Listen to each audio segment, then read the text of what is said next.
हसीना की रियासत में तहरीक इंसाफ की खातून कारकुन पर करप्शन बेनकाब करने पर बेमाना तशद्दुद।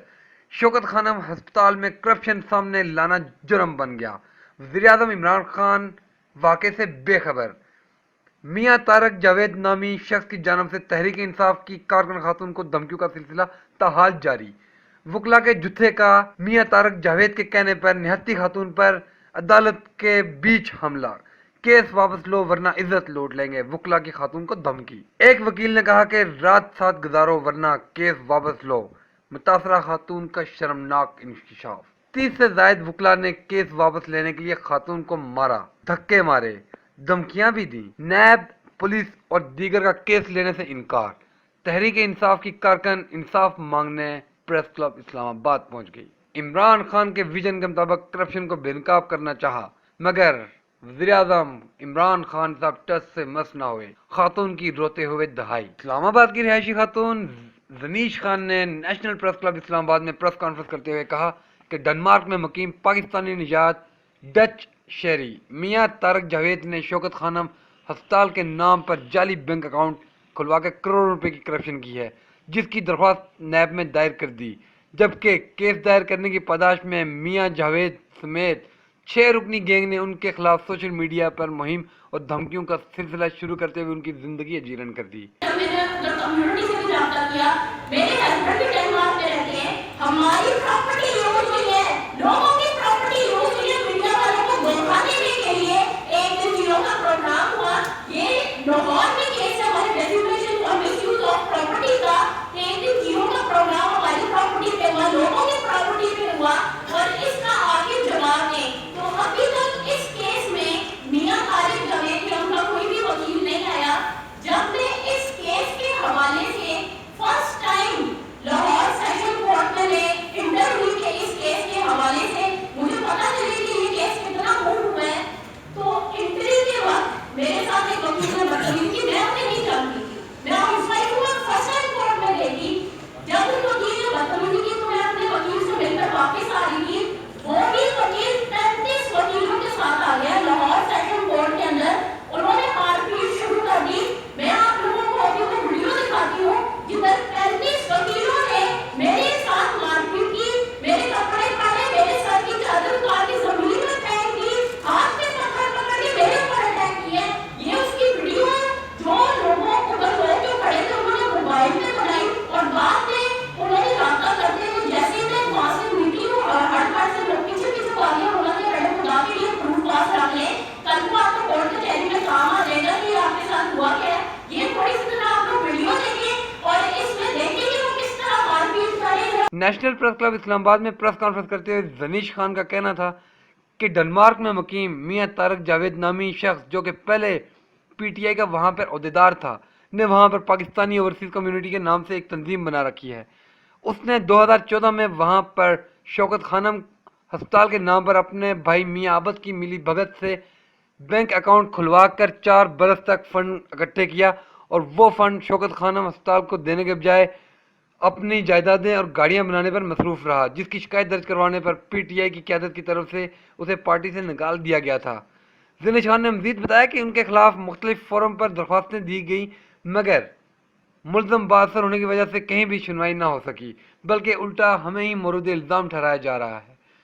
मुल्ज़म ने मेरे खिलाफ सोशल मीडिया पर नाजायज़ मुहिम चलाना शुरू कर दी और मेरी फैमिली की ज़ाती तस्वीर फेसबुक से उठाकर इंतहाई गलीज़ और शर्मनाक तरीके से पोस्टर बनाकर वायरल करना शुरू कर दी और साथ ही धमकियों का सिलसिला भी शुरू कर दिया कि मेरे खिलाफ बोलना बंद करो और मेरे खिलाफ तमाम केसेस वापस ले लो वरना तुम्हें और तुम्हारे सारे खानदान को इबरत का निशाना बना दूंगा। जनीश खान ने कहा कि मैंने इस पे एफआईआर दर्ज करवाई, एफआईए में दरख्वास्त भी दी, मगर उस पर भी कोई पर्चा दर्ज नहीं किया गया। तंजीम का नाम देके सारी ओवरसीज को पाकिस्तानियों को हुकूमत क़यादत को धोखा बना के आप डोनेशन कैसे लेके जा सकते हैं? ये इनका अभी मैं आपको मौजूदा स्टेटस बता रही हूँ और इसकी भी डिटेल्स मैंने आपको बताई है बहुत क्लियर। अगली स्टैंड भी आप लोगों के सेल में निकल सकती है। तो ये दुनिया तारीख की आपको मौजूदा डिटेल्स बता रही हूँ। अब आ जाते हैं शौकत खानम के करप्शन केस की तरफ। शौकत खानम के नाम से मियां तारिक जावेद ने डेनमार्क में एक अकाउंट खोला हुआ था। इसी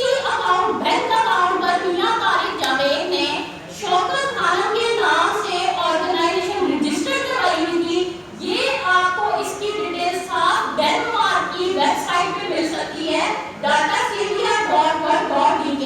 ये अगर आप खोलें अपने सेल फोन्स पर ये वेबसाइट और मियां तारिक जावेद या शौकत खान मरियम मेमोरियल हॉस्पिटल का सिर्फ नाम लिखे तो ये डिटेल सारी आ जाती है।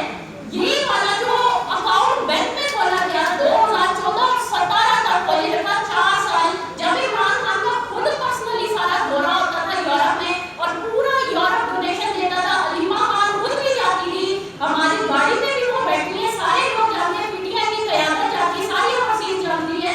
अब इस अकाउंट में आ गए, ये वाला शौकत खानम का अकाउंट खोला गया 4 साल।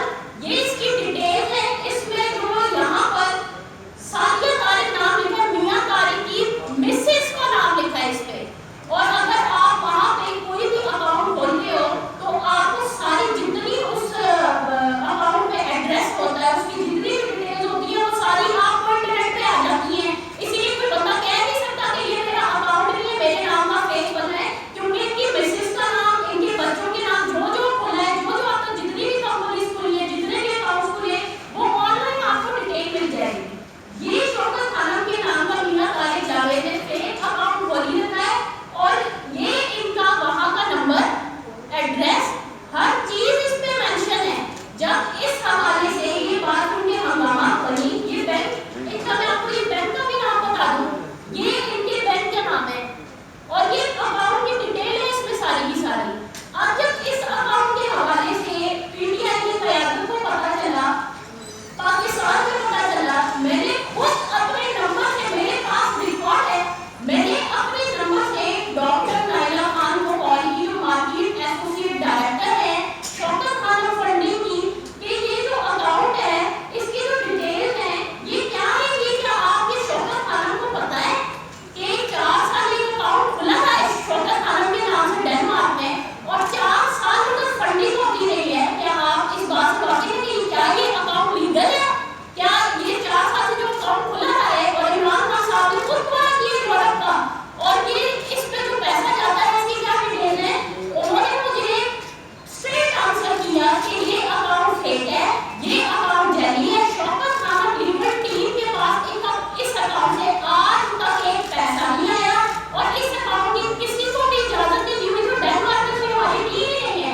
उन्होंने मजीद कहा कि सेशन कोर्ट लाहौर में पेशी के मौका पर मियां तारिक जावेद की इमा पर 30 से 35 वकला पर मुश्तमिल जत्थे ने सरेआम मुझ पर तशद्दुद किया और मेरे कपड़े फाड़ दिए, जबकि पुलिस ने मौका पर होने के बावजूद उन्हें रोकने की कोशिश नहीं की। इससे जाहिर होता है कि मुल्ज़िम कितना बाअसर है और इंसाफ की हुकूमत उसके सामने कितनी मजबूर।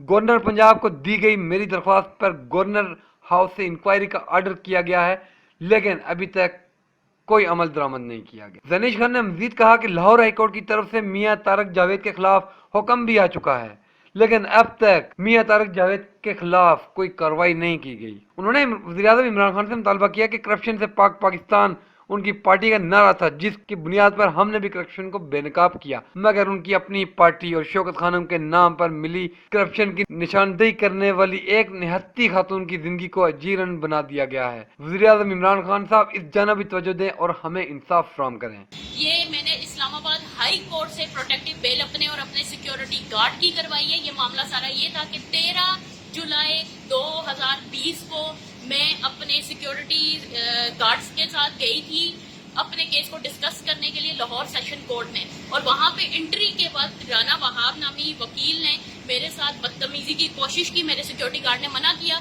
तो वो धमकियां देते हुए चला गया, और वापस जब हम जाने लगे तो उसी वकील ने अपने वकालत के सारे वकीलों, जो कुछ यूनिफॉर्म में थे कुछ यूनिफॉर्म के बगैर थे, वो उधर आ गए और उन्होंने मारपीट करना शुरू कर दी मेरे सिक्योरिटी गार्ड के साथ और मेरे साथ, और फिर मारपीट भी की। मेरी उस मारपीट में चीजें भी गिरी, मेरा बैग भी उन्होंने उठा लिया, मेरे घड़ी भी उठा ली, जो जो उसमें झूले प्रॉपर्टी थी, रकम थी, प्राइस बॉन्ड थे, बहुत सी चीजें मारपीट में गिरी जो उन्होंने उठाई। कम से कम 30-35 वकील थे जिन्होंने ये अटैक किया है और उसकी बाकायदा तौर पे सीसीटीवी फुटेज निकाली जाए, इस चीज की भी हमने अपील कर दी है सेशन कोर्ट लाहौर के अंदर। और इस मारपीट में यहाँ तक नौबत आ गई थी कि अगर हम 10-15 मिनट और रुकते तो हमारे सर फट जाते। बहुत मुश्किलों से उधर से हमें निकाला गया, आधे घंटे तक ये सिलसिला चलता रहा। मेरी जितनी भी चीजें गिरी उसकी रिक्वेस्ट के लिए कि वो चीजें वापस की जाएं, मैं इनके सीनियर लॉयर्स के पास गई, जिसमें सबसे पहले नाम आता है इनके सीनियर लॉयर्स में अदील मलिक का, जिनके वो जूनियर्स थे, उसके बाद शजील खोकर का जो कि अदील मलिक के अंडर सीनियर थे, और इनके प्रेसिडेंट का तारिक, जिनका नाम है GA तारिक। उनने सब ने ब्लैकमेलिंग की और सब ने यही बात की कि आपको जिस्मानी ताल्लुकात वकीलों से पहले रखने पड़ेंगे और बाद में आपकी चीजें मिलेंगी। उन्हें किसी ने मुझे कोई चीज नहीं दी सिवाय ब्लैकमेलिंग के। कैमरा टीम के साथ सैयद उमर गर्देवी, नेशनल प्रेस क्लब, इस्लामाबाद।